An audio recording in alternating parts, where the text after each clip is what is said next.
All right, let's jump in and talk about the real estate market in 2025 and what some companies are predicting as far as that goes. So let's jump over right here. This is from Business Insider. Five predictions. One, home prices will drift higher, which is kind of crazy because I feel like they're pretty at a high level right now. So I'm looking at this as one as a buyer, but two as an investor. And I can tell you where I'm at right now is I own multiple homes, and I'm actually have one right now that I am trying to sell. So I have ones that I'm trying to sell, and then I'm also looking to invest in more real estate myself. I love having rental properties, and so I'm coming at this in two different ways, but home prices will drift higher. So there's the investor side of me that wants to sell my house at a high price, and so that's good news for me. But honestly, I think where I lean to more is I would like to sell that house, but I honestly think we kind of need a correction in the housing market. I think we need decreased prices because right now it's getting so insanely unaffordable for most Americans. You guys will have to tell me what you guys think about the housing market. Hit me up in the comment section. But here's one. Home prices will drift higher. And I think RedFin actually says the exact same thing right here. Prediction, home prices will rise 4% in 2025. Now, Business Insider goes down. They give some reasons. Mortgage rates will stay above 6%. So they're saying we are going to see some drops in mortgage rates, but it's going to remain above 6%. And that is pretty significant. I'm going to show you just how big of a change that can make just compared to like 3 or 4 years ago when we had much lower interest rates, and how big of an impact that has on your mortgage. Rents will be roughly the same. They don't see a huge increase in rents. So if you are a renter, it might relatively stay the same is what they're predicting.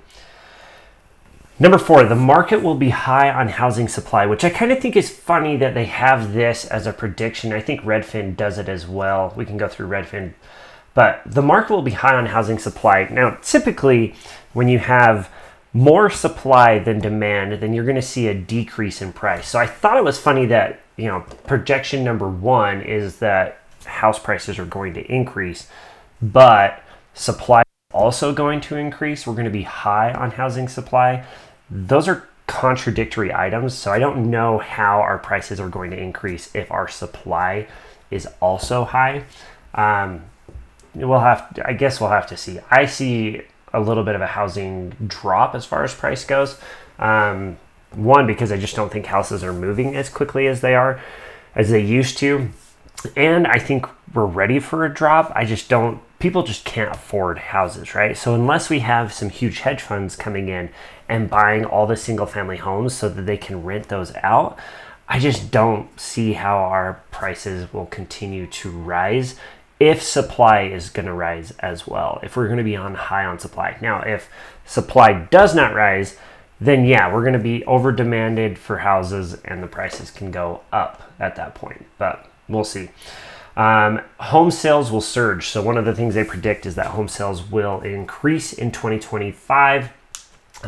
It'll be interesting to see because if people can't afford houses and housing is super expensive, and if prices are going up, I don't see how they see home sales surging. So we're going to have a drop in price for some of these things to come true. So I think their predictions are kind of contradictory in my opinion. Redfin, kind of the same thing, right? Mortgages will remain around 7%. There will be more homes for sale in 2025 than in 2024, which once again contradicts prediction number 1 that home prices will rise. It will be a renter's market, meaning rents are going to stay the same.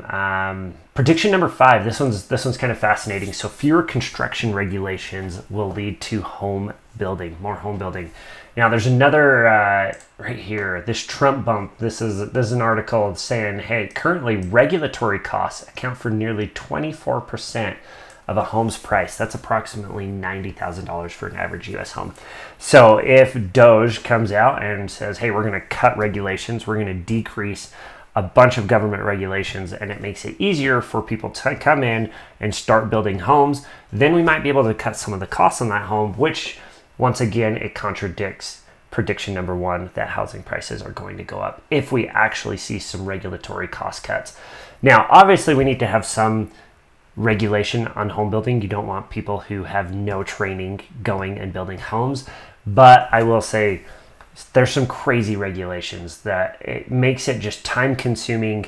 As a real estate investor myself, I've bought a hotel and I've renovated it, and there was just so much of my time dealing with government entities and making sure I had permits and making sure I had all this stuff, that like all of that time just adds up to cost. So if we can cut some of that stuff down, then yeah, we can decrease the cost of homes. Now, I hope we see that. I hope we see some regulation cuts. Now, maintaining the safety of our houses so that people don't get into houses that are going to fall apart.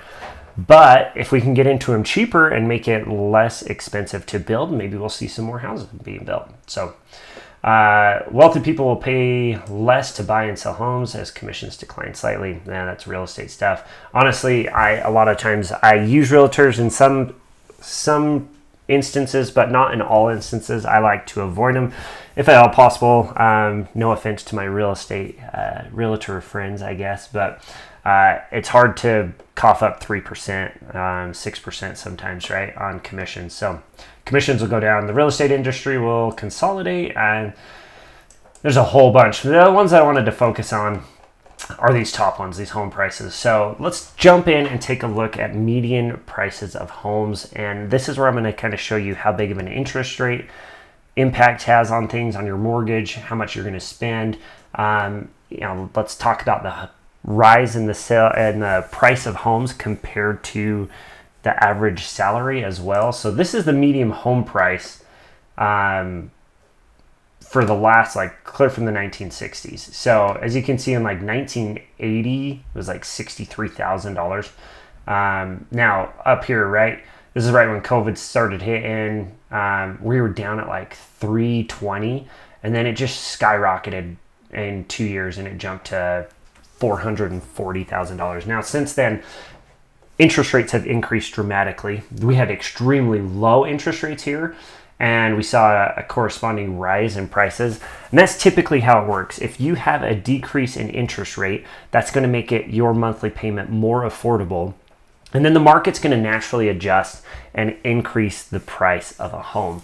And so it jumps up because of that low interest rate. And then we jacked interest rates up, and it kind of just like flatlined. And honestly, I thought we would have seen like a little bit more of a decline. I mean, we did see a little bit. It went from like 420 down to, or 440 down to like 420.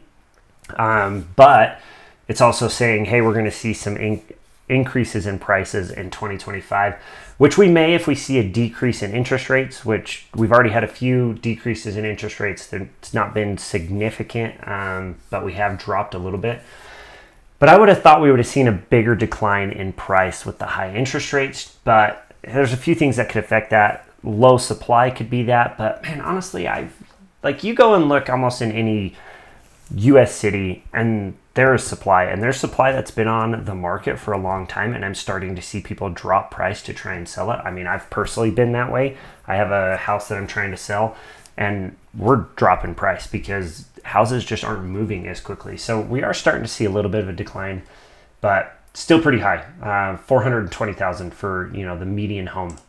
Now this is interest rates, right? This is what's crazy. Is like back in the 80s, they had like 14% interest. Right here, COVID, right? We dropped it to like 3%. And then right now it's jumped up to like 6.5%. Now this is where I wanted to show you kind of what kind of an impact interest rates have. So this, back in 2020, right? Median home, we're sitting down here, pretty dang low. Even right here in Q1 2022, it's like 440,000. So I did that, 414,000. We're going to say, hey, we're going to finance 80% of it. And that, back then, interest rates were 3%. So your mortgage right here was $1,396. That excludes property tax and home insurance, but principal and interest, $1,400 essentially, right? Now, as you can see, we jumped pretty significantly with interest rates, and we skyrocketed up to 6.5%. So this is comparing the 6.5%. So average home price now is $420,000. We're going to put 80% on a loan, 6.5%. So now your mortgage is $2,123. compared to the $1,400. So it is $700 more a month for essentially the same house. And that is just going from 3% up to 6.5%, which is pretty significant. Now, a lot of rules on real estate is if you have 28% of your gross income should go to housing, no more than 28%. Now, if you can keep it below that, obviously that's good because you're saving money, but no more than 28%. So I did some quick math on that, and I said, okay, if I did 28% of this, then I need to be making gross income of about $5,000 a month to handle this $1,400 payment every single month. That's going to be my housing, right?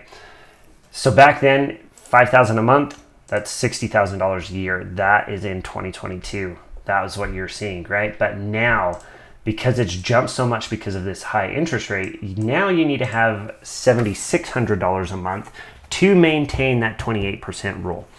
And so you're going to have to make $91,000 a year compared to just 2 years ago, you could have been sitting at $60,000 a year, which is an insane jump as far as your ability to apply and get a loan and just follow financial rules that make sense for you. Now, I'm not saying everyone should just jump in and max out the 28% rule. I don't think that's smart. I personally don't. I think mine is sitting more at like my housing cost is like 14%. So I keep it pretty low so that I can save money. So obviously huge difference when it comes to interest rates. If we can get those to drop, that'll be significant. Now, if we go back to just the household income, so in 2022, it was 78,000, and right now it's like 80,000. So it hasn't really jumped significantly. Now, if you look at that and compare it to those mortgages that I was showing you, that the median household income could afford a house in 2022 and maintain that 28% rule. They can't now, right? The median household income is 80 grand, and you'd have to have 91,000 to be able to maintain that 28% rule, which is, it's good to follow. I still think a bank would lend to you, but I'm not saying that should be your goal, because then you'd just be over leveraged and you'd have too much on debt. So you don't want that. So with all of that, with all of these predictions that we have, prices are going to go up, interest rates aren't going to drop significantly, but they'll drop a little bit.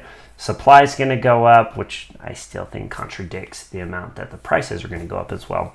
But what should you do? My goal is to help you understand that ditch some of the spending that you're doing unnecessarily, save up for a home, find rent that still allows you to save for a house. Don't max out your costs. Don't be house poor. And keep looking for the right house. There are opportunities. There are things that come up. Keep looking for it. And if you see supply increasing, that's only going to help you. Hopefully it'll drop the price of a house, especially with some deregulation. Follow that 28% rule. Now, if you find yourself where you're like, well, I'm just not making that medium household income, and you want to bump that up, start looking for higher paying jobs. Look for some side hustles that you can do. I know for me, I loved real estate investing, and right now that's a little bit hard. I do think we need almost a big correction in the real estate market so that we can go and afford houses.